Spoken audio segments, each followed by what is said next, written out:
Cooperativa Agricola Volpago offre carni fresche e selezionate di prima qualità, senza uso di antibiotici, direttamente dagli allevamenti locali dei nostri soci allevatori. Bentrovati al meteo.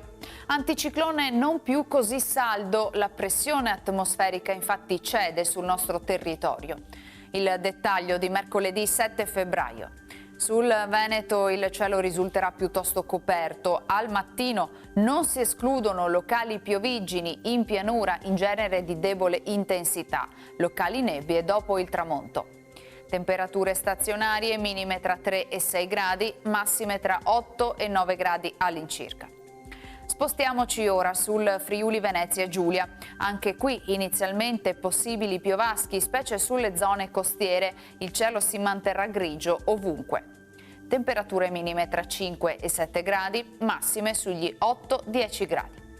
Infine diamo uno sguardo alla situazione del Trentino Alto Adige, dove avremo un'alternanza maggiore tra sole e nubi con qualche addensamento in serata. Temperature minime tra 2 e 4 gradi, massime sui 10-12 all'incirca.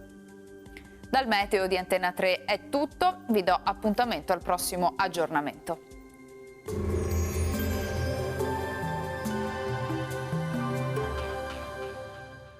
Cooperativa Agricola Volpago offre carni fresche e selezionate di prima qualità, senza uso di antibiotici, direttamente dagli allevamenti locali dei nostri soci allevatori.